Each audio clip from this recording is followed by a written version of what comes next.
Lockdown മാനദണ്ഡങ്ങൾ കൃത്യമായി പാലിക്കാൻ സർക്കാർ കർശനമായ നടപടികളാണ് സ്വീകരിക്കുന്നത്. എന്നാൽ സർക്കാർ നടപടികൾ കൊണ്ട് മാത്രം അനുസരിക്കേണ്ട ഒന്നാണോ ലോക്ക്ഡൗൺ? നാം ഓരോരുത്തരും ജാഗ്രതയോടുകൂടിയിരിക്കണം.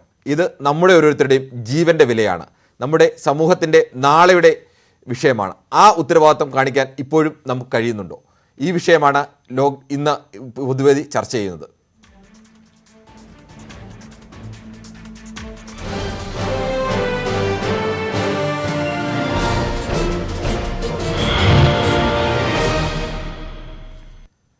പ്രേക്ഷകരുടെ പ്രതികരണത്തിലേക്ക് വരും മുമ്പ് ഒരു പ്രധാന വാർത്ത. ഓക്സിജൻ ക്ഷാമം മൂലം RCCയിൽ ശസ്ത്രക്രിയകൾ മുടങ്ങി. ഇന്ന് നടക്കേണ്ട 7 ശസ്ത്രക്രിയകളാണ് മാറ്റിവെച്ചത്. വിവരങ്ങളുമായി ഉമേഷ് ബാലകൃഷ്ണനാണ് ചെയ്യുന്നത്. ഉമേഷെ, ഓക്സിജൻ ക്ഷാമം അത്രത്തോളം രൂക്ഷമായ ഒരവസ്ഥയിലേക്ക് RCC പോലൊരു സ്ഥാപനത്തിലടക്കം എത്തുന്നതിലാണോ നിൽക്കുന്നത്? തിരുവനന്തപുരം ജില്ലയിലടക്കം ഇത്തരത്തിൽ സ്വകാര്യ ആശുപത്രികളിൽ കഴിഞ്ഞ ദിവസങ്ങളിൽ തന്നെ ഓക്സിജൻ ക്ഷാമം നേരിട്ടിരുന്നു. ശ്രീചിത്രയിലടക്കം 10 ശസ്ത്രക്രിയകൾ മാറ്റിവെക്കേണ്ട സാഹചര്യം ഉണ്ടായിരുന്നു. RCCയിൽ കഴിഞ്ഞ 2 ദിവസമായി ഓക്സിജൻ സപ്ലൈ ഉണ്ടായിരുന്നില്ല. കഴിഞ്ഞ 2 ദിവസമായി ശസ്ത്രക്രിയകൾ വളരെ കുറച്ചാണ് നടത്തിയത്. ഇന്ന് നടത്താനിരുന്ന 7 ശസ്ത്രക്രിയകൾ, ഓക്സിജൻ വേണ്ട 7 ശസ്ത്രക്രിയകൾ പൂർണ്ണമായി മാറ്റിവെച്ച സാഹചര്യമാണ് നിലവിലുള്ളത്. എന്ന് ഓക്സിജൻ ലഭിക്കും എന്നുള്ള കാര്യത്തിലും ഇപ്പോഴും കൃത്യമായ അറിയിപ്പ് RCC അധികൃതർക്ക് നൽകിയിട്ടില്ല. ഉമേഷ്, സ്വാഭാവികമായും RCCയെ പോലെ ആശുപത്രിയിൽ ശസ്ത്രക്രിയ എന്ന് പറയുമ്പോൾ ഏറ്റവും ഗുരുതരമായ രോഗം ബാധിച്ച ആളുകളാണ് അവിടെ ഉള്ളത്. അവിടെ ഈ ഓക്സിജൻ ക്ഷാമം മുൻകൂട്ടി കാണുന്നതിൽ നമുക്ക് വീഴ്ച പറ്റിയോ, അതോ ഓക്സിജൻ നേരത്തെ അറിയിച്ചിട്ടും എത്തിക്കുന്നതിലാണോ? എവിടെയാണ് അതിനകത്ത് വീഴ്ച പറ്റിയെന്ന് കണ്ടെത്താനായിട്ടുണ്ടോ? നിലവിൽ അക്കാര്യങ്ങൾ പരിശോധിക്കുന്നതേ ഉള്ളൂ. സാധാരണ ഇവർ ഓക്സിജൻ സപ്ലൈയുമായി ബന്ധപ്പെട്ട് ഇവർക്ക് ഓക്സിജൻ നൽകിയിരുന്ന ഏജൻസിയാണ് ബന്ധപ്പെടാറ്. എന്നാൽ ആ ഏജൻസിയിൽ നിന്ന് കൃത്യമായി ഓക്സിജൻ എത്തിച്ചിരുന്നില്ല. മെഡിക്കൽ കോളേജിൽ ഓക്സിജൻ പ്ലാന്റ് ഉണ്ട് എങ്കിലും മെഡിക്കൽ കോളേജിൽ നിന്ന് സാധാരണഗതിയിൽ RCCയിലേക്ക് ഓക്സിജൻ മാറ്റി നൽകാറില്ല. മെഡിക്കൽ കോളേജിലെ ആവശ്യത്തിന് വേണ്ടി മാത്രമായിരുന്നു ഉപയോഗിച്ചിരുന്നത്. ഒരുപക്ഷെ നിലവിൽ RCCയിൽ അടക്കം ലഭിക്കേണ്ട ഓക്സിജൻ മുഴുവൻ കരുതൽ ശേഖരണമായി മാറ്റാനാണ് സാധ്യത. സംസ്ഥാനത്ത് നിലവിൽ ഓക്സിജൻ സ്റ്റോക്ക് ഉണ്ട്. പക്ഷേ കോവിഡ് രോഗികളുമായി ബന്ധപ്പെട്ട ജീവൻ രക്ഷാ ഉപകരണം അല്ലെങ്കിൽ ജീവൻ രക്ഷാ ഉപയോഗത്തിന് വേണ്ടി കരുതൽ ശേഖരണമായി മാറ്റാനാണ് ഇത്തരത്തിലൊരു നടപടിയിലേക്കായിരിക്കും ഓക്സിജൻ മാറ്റിയത് കൊണ്ടാകണം വിവരങ്ങൾ നൽകിയത്. നമ്മുടെ വിഷയത്തിൽ പ്രതികരിക്കാൻ കാസർഗോഡ് നിന്നും ഡിജോ എത്തിയിട്ടുണ്ട്. ഡിജോ, ഇപ്പോൾ ഇത് ലോക്ക്ഡൌണിന്റെ 1ാം ദിനമാണ്. ജനങ്ങൾ പൂർണ്ണമായും ആ ജാഗ്രത ഉൾക്കൊണ്ട് പ്രവർത്തിക്കാൻ തയ്യാറായിട്ടുണ്ടോ? ജനങ്ങൾ പൂർണ്ണമായും ജാഗ്രത കൊണ്ട് ഇപ്പോൾ ഇല്ല. കാരണം നമുക്ക് ഓരോ ദിവസം മാസ്ക് ഇടാത്തതിനുള്ള ഫൈൻ തന്നെ നമുക്ക് നോക്കിയാൽ അറിയാം. കാരണം 10-50 ലക്ഷം രൂപയൊക്കെയാണ് ഫൈനായിട്ട് തന്നെ സർക്കാരിന് വരുന്നത്. അപ്പൊ ജനങ്ങൾ എവിടെയാണ്? ഇതിന് തീരെ ഒരു ബോധമില്ലാമെന്ന് പറയാം ഈ കൊറോണയെ കുറിച്ച്. കാരണം ഇത്ര 10-50 ലക്ഷം രൂപയാണ് ഒരു ദിവസം ഫൈൻ കിട്ടുന്നത്. അറ്റ്ലീസ്റ്റ് ഇവർക്ക് മാസ്ക് എങ്കിലും ഒന്ന് കിട്ടൂടെ? ശരി, മറ്റൊരു പ്രേക്ഷകൻ കൂടിയുണ്ട്. പാലയിൽ നിന്നുള്ള ഉമേഷാണ്. ഉമേഷ്, എങ്ങനെ കാണുന്നു? ഇത് നമ്മുടെ ഓരോരുത്തരുടെയും ഉത്തരവാദിത്തമാണ്. സർക്കാർ ഏർപ്പെടുത്തുന്ന ഏതെങ്കിലും ഒരു നിബന്ധനയുടെ ഭാഗമായി നമ്മൾ പാലിക്കേണ്ട ഒന്നല്ല. അല്ലെങ്കിൽ നമ്മൾ ഓരോരുത്തരും ആ ഉത്തരവാദിത്തം ഏറ്റെടുത്ത് പാലിക്കുന്നതിൽ മലയാളിക്ക് പൂർണ്ണമായും വിജയിക്കാൻ കഴിഞ്ഞിട്ടുണ്ടോ, അതോ ഇനിയും കൂടുതൽ ജാഗ്രത നമ്മൾ പാലിക്കേണ്ടതുണ്ടോ? എന്താണ് അഭിപ്രായം? കൂടുതൽ ജാഗ്രത പാലിക്കുന്നുണ്ട്. ഇപ്പൊ എല്ലാവരും ഇപ്പൊ ഒരുമാതിരിപ്പെട്ട അറിഞ്ഞു വരുന്നുണ്ട്. എല്ലാവർക്കും ഇപ്പം ജാഗ്രതയുണ്ട്.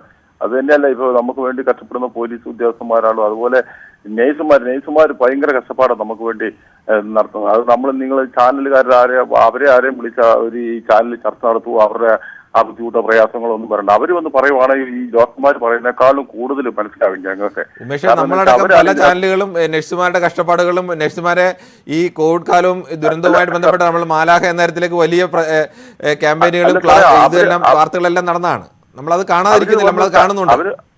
അവർ ചാനലിൽ വന്ന് ജനങ്ങളോട് പറഞ്ഞാൽ ഈ ഡോക്ടർമാർ പറയുന്നേക്കാളും അവർ അനുഭവിക്കുന്ന ബുദ്ധിമുട്ടും അതിനെപ്പറ്റിയുള്ള ആ മരണ സംഭവവും കാര്യങ്ങളും എല്ലാം പറഞ്ഞാൽ ജനങ്ങൾക്ക് ഇച്ചിരൂടും വളരെ ഇതിനെപ്പറ്റിയുള്ള ആ പേടി കൂടും. ഇത് പേടി വരുന്നില്ല. എന്നുവെച്ചാൽ ഡോക്ടർമാർ ഇപ്പൊ പറയുമ്പോഴും പറയുന്നത് കുഴപ്പമില്ല, നമ്മൾ പിടിച്ചിരിക്കുന്നതല്ല. അതൊന്നുമല്ല, ഇവിടെ അതീവ ഗുരുതരമായിട്ട് തന്നെ പോകും. നമ്മൾ അന്യ സംസ്ഥാനത്തെ പോലെ തന്നെയാണ്. അത് നമ്മൾ ജനങ്ങൾ അറിഞ്ഞിരിക്കേണ്ട ഒരു കാര്യം. മറ്റൊരു പ്രേക്ഷകൻ കൂടിയുണ്ട്. മതിലകത്ത് നിന്നുള്ള സലീമാണ്. സലീം, ഏത് തരത്തിലാണ് കാണുന്നത്? ജനങ്ങൾ ഇപ്പോൾ കഴിഞ്ഞ തവണ ലോക്ക്ഡൌൺ നമുക്ക് അപരിചിതമായ ഒരു സംഭവമായിരുന്നു. എന്താണ് ലോക്ക്ഡൌൺ എന്ന് തന്നെ അറിയില്ലായിരുന്നു. ഇത്തവണ അങ്ങനെയല്ല. എന്തിനു വേണ്ടിയാണ് ലോക്ക്ഡൌൺ എന്നും എന്തൊക്കെയാണ് നമ്മൾ പാലിക്കേണ്ടതിനെ കുറിച്ച് സാമാന്യമായ ബോധം മലയാളിക്ക് ആകമാനമുണ്ട്. ഏത് തരത്തിലാണ് നമ്മളിപ്പോൾ അതിനെ പാലിക്കുന്നത്? സ്വമേധയാ പാലിക്കാൻ തയ്യാറായ സമൂഹമായി നമ്മൾ മാറിക്കഴിഞ്ഞു? ഒട്ടും ആയിട്ടില്ല. ഒട്ടും മാറിക്കഴിഞ്ഞിട്ടില്ല. കാരണം എന്ന് വെച്ച് കഴിഞ്ഞാൽ ഞാൻ സെയിലിന് പോണ ഒരു വ്യക്തിയാണ്. സെയിലിന് പോണ വ്യക്തിയാണ് ഞാൻ. ബേക്കറി സാധനങ്ങളൊക്കെ സെയിലിന് പോണ ആളാണ്. അപ്പോൾ പല സ്ഥലങ്ങളിലും ലോക്ക്ഡൌൺ ആയിട്ട് എല്ലാ സ്ഥലവും ലോക്ക് ചെയ്തിട്ടാണ്. പക്ഷെ അതിന്റെ ഉള്ളിലൊക്കെ എല്ലാവരും കൂട്ടം കൂടി ഇരിക്കുന്നത് ഒക്കെ ഞാൻ കണ്ടുകൊണ്ടിരിക്കുന്നു. മിക്ക കൂട്ടങ്ങളിലും ഞാൻ പോയിക്കൊണ്ടിരിക്കുമ്പോ ഈ കൂട്ടം കൂടി ഉള്ളിൽ പോലീസുകാർക്ക് പോലും പോകാനായിട്ടുള്ള സൈഡ് ഇടാണ്ടാണ് ലോക്ക് ചെയ്തിട്ടാണ്. അതിന്റെ ഉള്ളിൽ ഫുട്ബോൾ കളി, പിന്നെ കൂട്ടം കൂടി ആൾക്കാർ ഇരിക്കല്, ഇതൊക്കെയാണ് ഞാൻ കണ്ടുകൊണ്ടിരിക്കുന്നത്.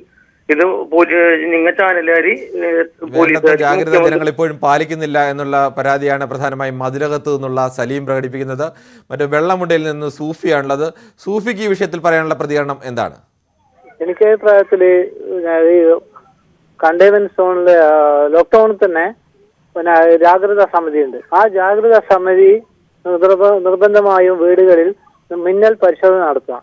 കാരണം പല ആളുകളും വീടുകളിൽ വന്നിട്ട് മാസ്കും ധരിക്കാതെ കഥ പറയാൻ വന്നിരിക്കുന്നു. വീട്ടില് അവർക്ക് അപ്പുറത്തുള്ള ആൾക്കാരൊക്കെ. പക്ഷെ അതൊക്കെ നിർബന്ധമായി കണ്ട ഇവര് നോക്കിയാല് മറ്റേ വളണ്ടിയേഴ്സ് നോക്കിയാല് കുറെയൊക്കെ ഇതാക്കും. പിന്നെ ശീതളപാനീയം, തണുത്ത ശീതളപാനീയമാണ് ഇപ്പൊ നോക്കി ഉറപ്പുവരുത്തേണ്ട ഒന്നാണോ യഥാർത്ഥത്തിൽ മലയാളിക്ക്?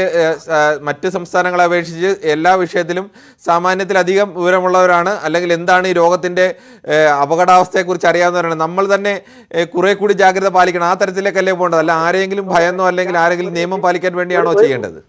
ഒരു മിനിറ്റ്, ജാഗ്രതാ സമിതി ശ്രദ്ധിക്കണം. കാരണം പോലീസിനോ ഉദ്യോഗസ്ഥന്മാർക്കോ മറ്റേ അവർക്കൊന്നും പെട്ടെന്ന് വീടുകൾ എത്താനാവില്ല. ജാഗ്രതാ സമിതി ഉണ്ടല്ലോ ഇവിടെ. അവർക്ക് നിർബന്ധമായി പിന്നെ ജാഗ്രത സമിതി അവർക്ക് വാളണ്ടിയേഴ്സിന് ഇത് കൊടുക്കുന്ന ഒരു ബാഡ്ജ് ഒക്കെ കൊടുക്കുന്നുണ്ടല്ലോ. പക്ഷെ അത് നിർബന്ധമായും തണുത്ത ശീതളപാനീയമൊക്കെ പലരും കഴിക്കുന്നത്. എന്ത് കൊറോണ തൊണ്ടവേദനക്ക് ഉണ്ടാകുന്ന ഇതുകൊണ്ടാണ്. ഇതിൽ കൂടിയാണ് കൊറോണ. വെള്ളമുണ്ടയിൽ നിന്നുള്ള സൂപ്പിയാണ് അഭിപ്രായം പറഞ്ഞത്. അടുത്തത് കോഴിക്കോട് നിന്നുള്ള അച്യുതനാണ്. അച്യുതൻ എങ്ങനെ കാണുന്നു? നമ്മൾ ഇത് ഒരു ജാഗ്രതയിലേക്ക് കേരളീയ സമൂഹം എത്തിക്കഴിഞ്ഞിട്ടുണ്ടോ? സാറേ, ജാഗ്രതയൊക്കെ ഒന്നും കുറവൊന്നുമില്ല. എനിക്ക് പറയാനുള്ളത്, ഞാനൊരു കൂലിപ്പണിക്കാരനാണ്. ഈ കൂലിപ്പണിക്കാരന് ഇപ്പോ ഓൺലൈനിൽ കൂടെ ബുക്ക് ചെയ്ത് പോലീസിന്റെ നമ്പറൊക്കെ കിട്ടി പണിക്ക് പോകാറിഞ്ഞാൽ എന്റെ വീട്ടില് പട്ടിണിയാവില്ല ഇത് പണിക്ക് പോകാഞ്ഞാല്. ഇതിന് കൂലിപ്പണിക്കാർക്കൊക്കെ പോകേണ്ട ഒരു നിയമങ്ങളും ശാശ്വതമായിട്ട് ഒരു നിയമങ്ങളും ഇത് കഴിയണേരം ഒന്നുമില്ല. ഇതിന്റെ നമ്പറും തെരഞ്ഞു നടക്കുമ്പോഴേക്ക് ലോക്ക്ഡൌണും ചെയ്യും, വീട്ടില് പട്ടിണിയാവും. അതിനിപ്പോ എന്താ ചെയ്യാൻ പറ്റുന്നത്? നമുക്ക് ഒരു ഇടിയില്ല സാറേ. അച്യുതൻ പറഞ്ഞത് അതീവ ഗൗരവമായ ഒരു വിഷയമാണ്. ഉപജീവനമാണ് ഏറ്റവും പ്രധാനം. ഉപജീവനം അടഞ്ഞു പോയാൽ മുന്നോട്ട് പോകാൻ കഴിയില്ല. സ്വാഭാവികമായും സർക്കാർ ഇത്തരത്തിലുള്ള പ്രായോഗികമായ പ്രശ്നങ്ങൾ വരുമ്പോൾ അതനുസരിച്ച് കഴിഞ്ഞ തവണത്തെ പോലെ പരിഹാരം കാണും എന്ന് നമുക്ക് പ്രതീക്ഷിക്കാം. സർക്കാരിൻ്റെ അടക്കം ശ്രദ്ധയിലേക്ക് ഇത് പെടുത്തുകയും ചെയ്യാം. അടുത്തൊരു പ്രേക്ഷകൻ കൂടിയുണ്ട്. എങ്ങനെയാണ് കേരളത്തിൽ ഇപ്പോഴത്തെ ഒരു ജനങ്ങൾ ഈ തരത്തിലേക്ക് കോവിഡിൻ്റെ ഒരു തീവ്രത ബോധ്യപ്പെട്ട് ആ തരത്തിലേക്ക് സർക്കാരിൻ്റെ നിയന്ത്രണങ്ങൾ അനുസരിക്കാൻ സ്വമേധയാ തയ്യാറാവുന്ന ഒരു അവസ്ഥയിലേക്ക് മാറിയിട്ടുണ്ടോ? മണി പറയൂ. സാറേ, ഞാനേ കഴിഞ്ഞ ലോക്ക്ഡൌൺ സമയത്ത് 2000 മാസ്ക് സൗജന്യമായിട്ട് തയ്ച്ചു കൊടുത്ത് വിതരണം ചെയ്ത ആളാണ് ഞാൻ. പക്ഷേ ഇപ്പൊ നല്ല 60 ലക്ഷം രൂപയായിട്ടാണ് ഒരു ദിവസം മാസ്ക് വെക്കാത്തതിനും സാമൂഹിക അകലം പാലിക്കാത്തതിനും നമ്മൾ ഫൈൻ വരുന്നത്. അപ്പൊ നമ്മൾ ഈ മലയാളികൾ എന്നാണ് വിവരം ഉണ്ടാകുന്നത്? അറിയില്ലാക്കി. ഞാൻ 71 അയ്യക്കാരനാണ്. ഞാൻ 2000 മാസ്ക് തയ്ച്ച് സർക്കാർ തീർത്തും ജനങ്ങൾക്ക് സൗജന്യമായിട്ട് ചെയ്ത് കൊടുത്ത ആളാണ് കഴിഞ്ഞ ലോക്ക്ഡൌൺ സമയത്ത്.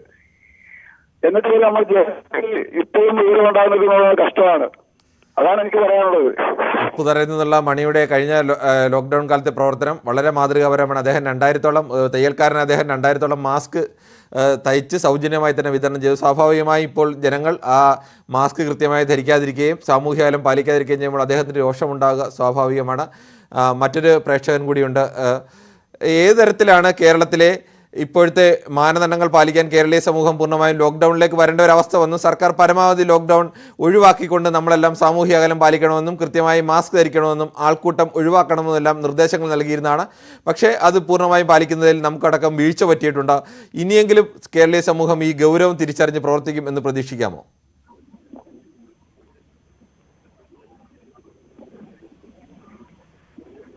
പ്രേമേന്ദ്രൻ പറയൂ.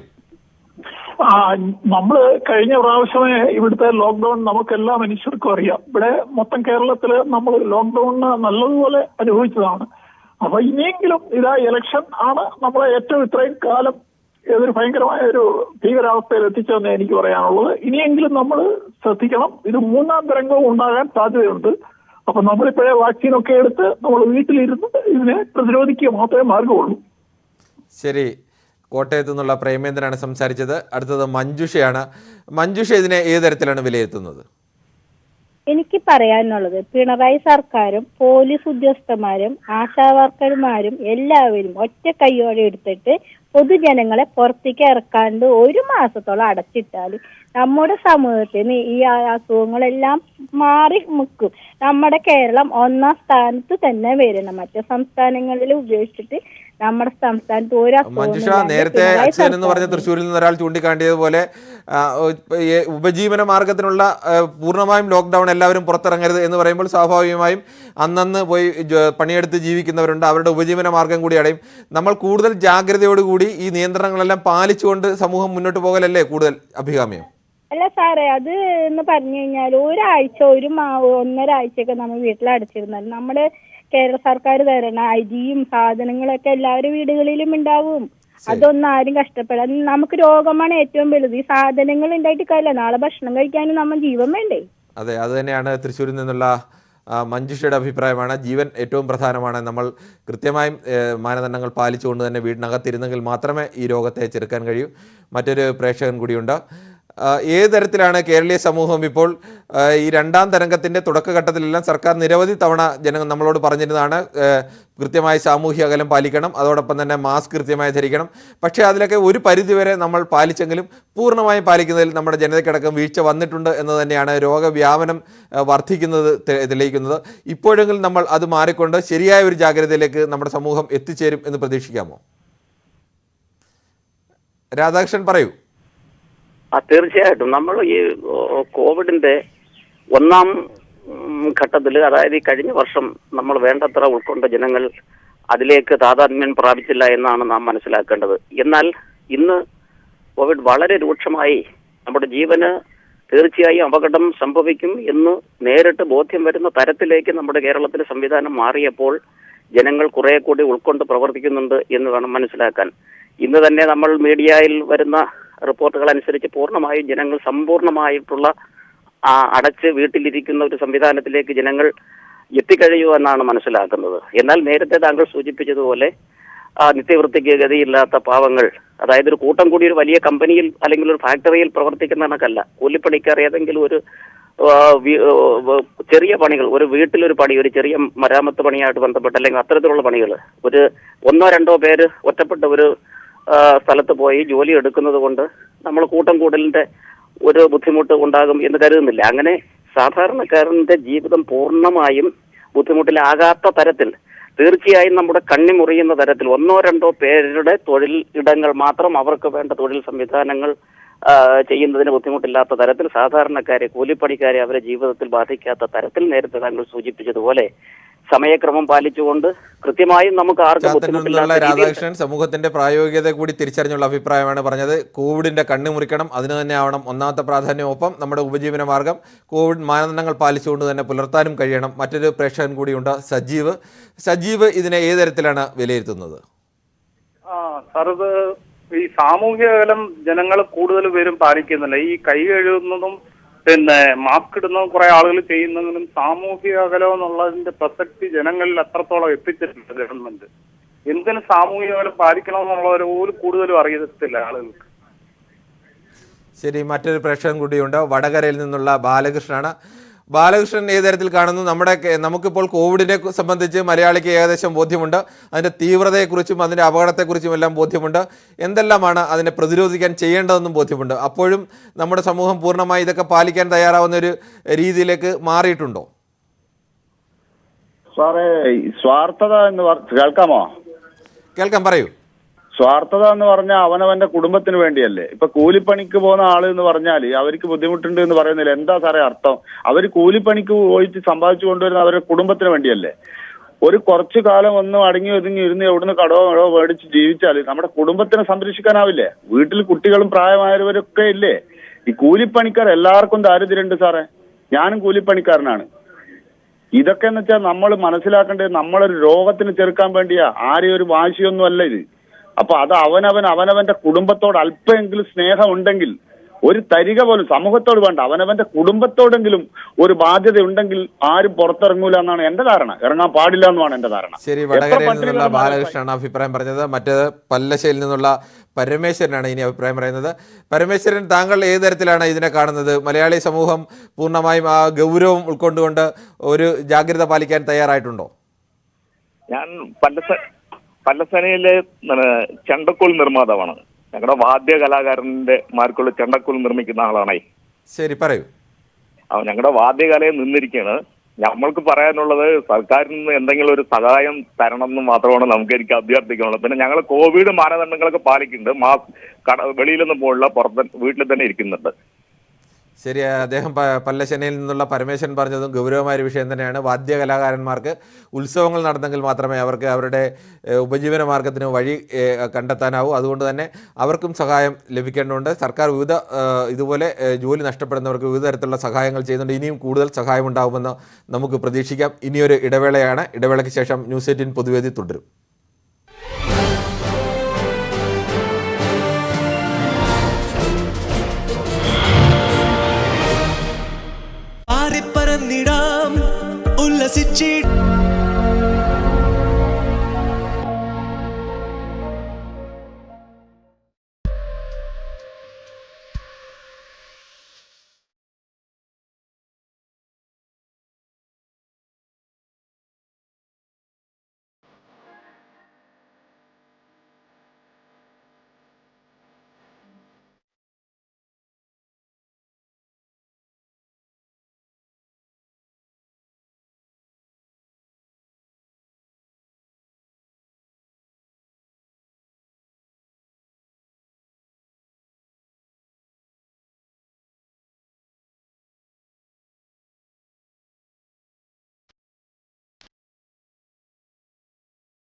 പുലരിയിൽ എന്തിനാണ് വാർത്തകൾ പൊട്ടിത്തെറിക്കുന്നത്? സൗമ്യമായി പറഞ്ഞാൽ പോരെ കാര്യങ്ങൾ? വോട്ടിനെ കുറിച്ച് മാത്രമല്ല, അറിയണ്ടേ പാട്ടിനെ കുറിച്ചും. നമസ്കാരം, ന്യൂസ് 18 ഗുഡ് മോർണിംഗിലേക്ക് എല്ലാ പ്രേക്ഷകർക്കും സ്വാഗതം. ജാമ്യമോ കസ്റ്റഡിയോ? ട്രംപിനെ കുറിച്ച് മാത്രമല്ല, അറിയണ്ടേ വമ്പിനെ കുറിച്ച്. ഇടലിന്റെ ആദ്യ ദിനം. കാഞ്ഞിരപ്പള്ളിയിൽ നിന്നുള്ള രവീന്ദ്രൻ എന്ന പ്രേക്ഷകനാണ് പ്രതികരിക്കുന്നത്. എന്തു തോന്നുന്നു ലോക്ക്ഡൌണിന്റെ ആദ്യ ദിനത്തെക്കുറിച്ച്? അതെ, ആദ്യ ദിനത്തെ കുറിച്ചല്ല, ഇനി അവസാനം വരെ നമ്മൾ ജാഗ്രത എല്ലാവരും പുലർത്തണം.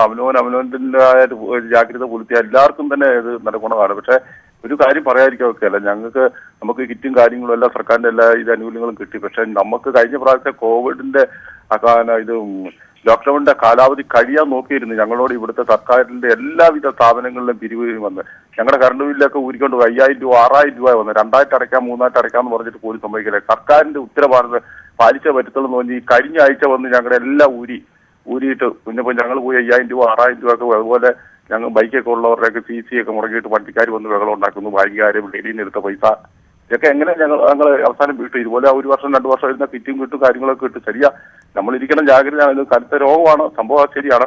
പക്ഷെ ഇതിന് കഴിഞ്ഞതിന് ശേഷമുള്ള ഒരു ദുരിതം എന്ന് പറഞ്ഞാൽ ഭയങ്കര ബുദ്ധിമുട്ട് തന്നെയാണ്. അത് പാവപ്പെട്ട ഈ 500 600 രൂപ പണിക്ക് പോകുന്ന ഞങ്ങളെപ്പോലെ ഉള്ളവർക്കായിട്ട് കൂടുതലും ബുദ്ധിമുട്ട് വരുന്നത്. എല്ലാത്തവർക്കൊന്നും ബുദ്ധിമുട്ടൊന്നുമില്ല. ഇപ്പൊ പലരും പറയുന്നത് കേട്ടു, ആള് ജീവിച്ചിരുന്നാലോ ജീവിച്ചിരുന്ന് കഴിഞ്ഞാൽ ഇങ്ങനെയുള്ള ബുദ്ധിമുട്ട് വരും. ജീവിനോടെ കണ്ടെന്ന് കഴിയുമ്പോഴേക്കുള്ള കടക്കാരെല്ലാം കൂടെ വീട്ടിലോട്ട് വലിച്ചു കയറി വരും. ഇത് സർക്കാരിലെ ഈ ഇലക്ട്രിസിറ്റി ബോർഡിൽ നിന്നില്ല സാറ് ഞങ്ങൾ പറയുന്ന കള്ളാന്നുള്ള കാഞ്ഞിരപ്പള്ളിയിൽ നിന്നുള്ള രവീന്ദ്രന്റെ അഭിപ്രായമാണിത്. അദ്ദേഹം പറഞ്ഞതും ഗൗരവമായ ഒരു വിഷയം തന്നെയാണ്. ജീവിക്കാനുള്ള വഴി അടഞ്ഞു പോകാത്ത രീതിയിൽ വേണം മുന്നോട്ട് പോകാൻ. ജീവിക്കാനുള്ള വഴി അടഞ്ഞുകൊണ്ട് അധികകാലം മുന്നോട്ട് പോകാൻ കഴിയില്ല. അതും ഗൗരവമുള്ള വിഷയം തന്നെയാണ്. മറ്റൊരു പ്രേക്ഷകൻ കൂടിയുണ്ട്, തിരുവനന്തപുരത്തു നിന്നുള്ള ഡോൺ ബോസ്കോയാണ്. ശ്രീ ഡോൺ ബോസ്കോ, താങ്കൾ ഈ അടച്ചിടലിന്റെ ആദ്യ ദിനത്തെ, ഇത് 2ാം തവണയാണ് ലോക്ക്ഡൌൺ വീണ്ടും വരുന്നത്, എന്നെങ്കിലും അടച്ചിടലിന്റെ ഈ പുതിയ തവണത്തെ ആദ്യ ദിനത്തെ താങ്കൾ എങ്ങനെ കാണുന്നു? അതായത് അടച്ചിട്ടത് കൊണ്ട് എന്താണ് സർക്കാർ ഉദ്ദേശിക്കുന്നതെന്ന് എനിക്ക് മനസ്സിലായില്ല. പറയൂ, എന്താണ് താങ്കളുടെ സംശയം? എന്റെ സംശയം ലോക്ക്ഡൌൺ ആണല്ലോ ഇപ്പോഴും. അതെ. ഇന്ന് ഞാനിന്ന് കാണാൻ ഇടയുണ്ടായത്, ഞാനത് വല്യപുറയിലാണ് പോയിട്ട് വന്നു. അപ്പോഴ് ജനങ്ങള് തിങ്ങി നിറഞ്ഞു നിൽക്കുക, മത്സ്യ മാർക്കറ്റിൽ ജനങ്ങൾ തിങ്ങി നിറഞ്ഞു നിൽക്കുക. പിന്നെ എന്ത് ലോക്ക്ഡൌണാ? ആർക്ക് വേണ്ടിയിട്ടാ ലോക്ക്ഡൌൺ? ജനങ്ങൾക്ക് വേണ്ടിയിട്ടല്ലേ. അപ്പൊ ജനങ്ങളിത് ചിന്തിച്ച് പ്രവർത്തിക്കണ്ടേ? അപ്പൊ ആർക്കും അതിനോടൊന്നും വലിയ ഇതില്ല. ചില പ്രദേശങ്ങളിലെങ്കിലും ചിലപ്പോൾ അത്തരം ജാഗ്രത കുറവ് ജനങ്ങളുടെ ഭാഗത്തു നിന്നുണ്ടായിട്ടുണ്ടാവാം. അതിനെ കൃത്യമായ അധികാരികളെ ചൂണ്ടിക്കാട്ടി നടപടിയെടുത്തെങ്കിൽ മാത്രമേ നമുക്ക് മുന്നോട്ട് പോകാൻ കഴിയൂ. ലോക്ക്ഡൌൺ ഇല്ലാതിരിക്കാൻ വേണ്ടി സർക്കാർ കഴിഞ്ഞ കുറച്ച് ആഴ്ചകളിൽ വലിയ ശ്രമം നടത്തി. പക്ഷെ അത് കഴിഞ്ഞില്ല. അതിനേക്കാൾ വേഗത്തിലാണ് രോഗം പടർന്നുകൊണ്ടിരിക്കുന്നത്. അപ്പോൾ ഈ ലോക്ക്ഡൌൺ തന്നെയല്ലേ നമുക്ക് പരിഹാരം സർക്കാരിന് കാണാൻ കഴിയൂ? തൊട്ടടുത്ത് പോലീസ് കിടപ്പുണ്ട്. അവർ പറയുന്നത് എന്താന്ന് പറഞ്ഞാൽ, ഞങ്ങൾ പറഞ്ഞിട്ട് പോലും അവർ കേൾക്കുന്നില്ല, അതിന് തക്കതായ നടപടി എടുക്കുന്നില്ല. അതാ സംഭവം. ശരി, തക്കതായ നടപടി വേണം. ചിലരെങ്കിലും സ്വയം ബോധ്യത്തോടു കൂടി ജാഗ്രത പാലിക്കാൻ തയ്യാറാവുന്നില്ലെങ്കിൽ ശക്തമായ നടപടി വേണം എന്നതാണ് തിരുവനന്തപുരത്തു നിന്നുള്ള ഡോൺ ബോസ്കോയുടെ അഭിപ്രായം. മറ്റൊരു പ്രേക്ഷകൻ കൂടിയുണ്ട്, ശശിധരൻ. താങ്കൾ ഏത് തരത്തിലാണ് കാണുന്നത് ഈ രണ്ടാം ലോക്ക്ഡൌണിന്റെ ആദ്യ ദിനത്തെ? സാറേ, ഞാൻ ഇതിനെ കാണുന്നത്, ഞാൻ 2020 മാർച്ച് 22 പ്രധാനമന്ത്രി കർഫ്യൂ കൂടെ ഏർപ്പെടുത്തിയപ്പോൾ ഞാൻ ഈ വൈറസ് അടുക്കള ശക്തി മാർക്കറ്റിൽ കൂടി തടഞ്ഞു മാറ്റിയ ഒരു ഭക്തനാണ് ഞാൻ. സൂര്യഭവൻ സമർപ്പിച്ചുകൊണ്ട് എന്നിട്ട് ഞാൻ മാർച്ച് 29, 30, 31 3 ദിവസം കൂടി ഞാൻ ഇതിനെ നിർഭീരമാക്കിയ ഒരു പ്രവൃത്തി ചെയ്തപ്പം അന്ന് അത് സക്സസ് ആയി കൊടുക്കും. മുഖ്യമന്ത്രി പറഞ്ഞു, ഇനി ആശുപത്രിയിൽ 2 പേരെ ഉള്ളെന്ന് പറഞ്ഞു, ബാക്കിയെല്ലാം സുഖപ്പെട്ടെന്ന് പറഞ്ഞു. അതിനുശേഷം പിന്നെ എന്റെ പ്രവൃത്തി നിർത്തി. അതിനുശേഷം ഈ അസുഖം കൂടിയപ്പം പിന്നെ ഞാൻ മറ്റൊരു പ്രേക്ഷകൻ കൂടിയുണ്ട്, വയനാട് നിന്നുള്ള പ്രേം നവാസ് ആണ്. താങ്കൾ ഈ ലോക്ക്ഡൌണിന്റെ ആദ്യ ദിനത്തെ എങ്ങനെയാണ് കാണുന്നത്? ഈ ലോക്ക്ഡൌൺ നല്ലത് തന്നെയാണ്. പക്ഷെ എന്റെ ഒരു ചോദ്യം, ഞാനൊരു ചെറുകിട കച്ചവടക്കാരനാണ്. 10-35 ലക്ഷം രൂപ മുടക്കി ഒരു സ്ഥാപനം തുടങ്ങിയതാണ്. എന്നെ പോലെ ആയിരക്കണക്കിന് ആൾക്കാരെ പറയൂ ആയിരക്കണക്കിന് ആൾക്കാർ ഈ അവശ്യ സാധനങ്ങളല്ലാതെ ഫർണിച്ചർ അതുപോലുള്ള മേഖലകളിൽ ജോലി ചെയ്യുന്നുണ്ട്, ഇല്ലെങ്കിൽ അത് സ്ഥാപനങ്ങൾ നടത്തുന്നുണ്ട്.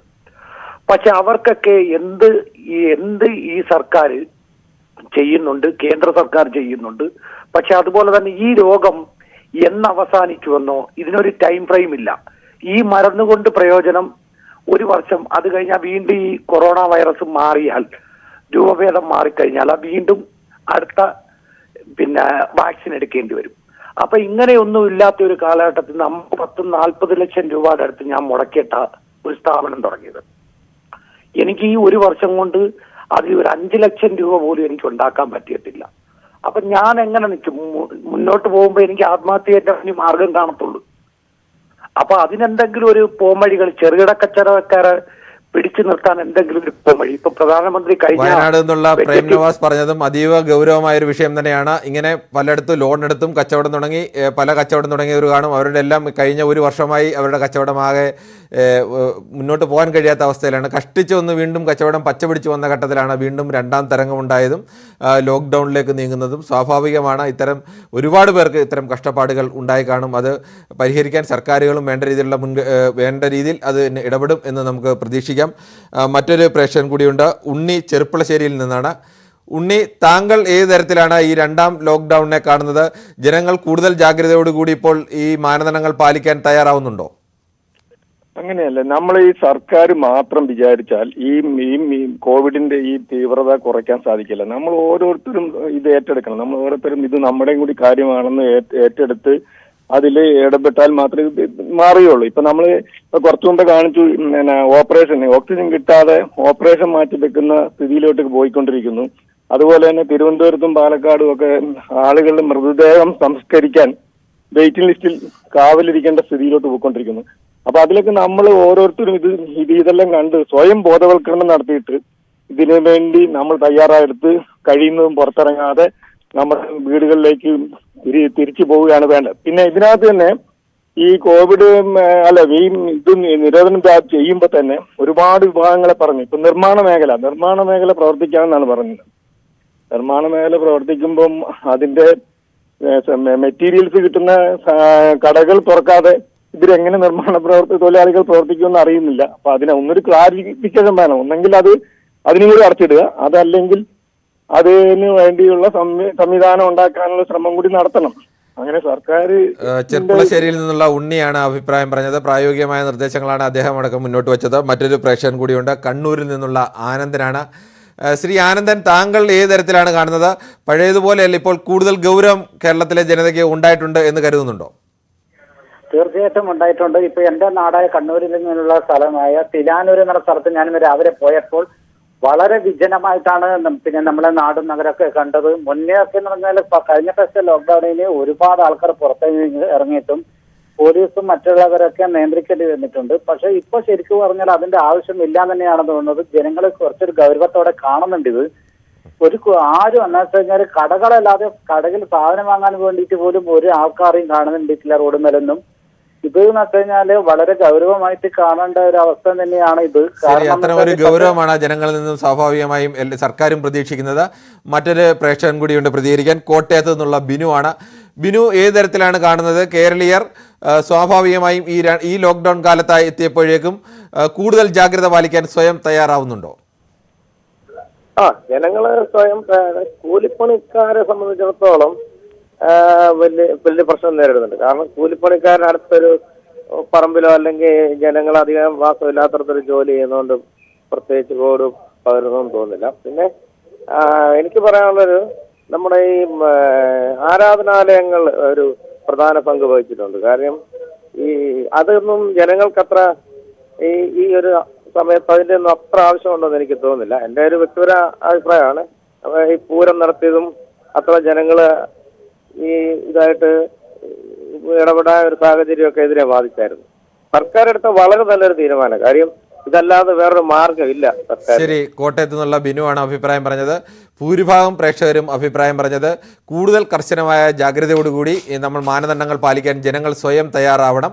അതോടൊപ്പം തന്നെ ഈ അടച്ചിടൽ കൊണ്ട് ജീവനോപാധി നഷ്ടമാകുന്ന പല മേഖലകളുമുണ്ട്. ആ മേഖലയിലുള്ളവർക്ക് ജീവനോപാധിക്കുള്ള അല്ലെങ്കിൽ ബദൽ മാർഗ്ഗങ്ങൾ, സഹായം സർക്കാരിൻ്റെ ഭാഗത്തു നിന്നും സമൂഹത്തിൻ്റെ ഭാഗത്തു നിന്നും ഉണ്ടാവേണ്ടതുണ്ട്. ന്യൂസ് 18 പൊതുവേദി പൂർണ്ണമാകുന്നു. നാളെ ഇതേ സമയം മറ്റു വിഷയമായി ന്യൂസ് 18 പൊതുവേദി.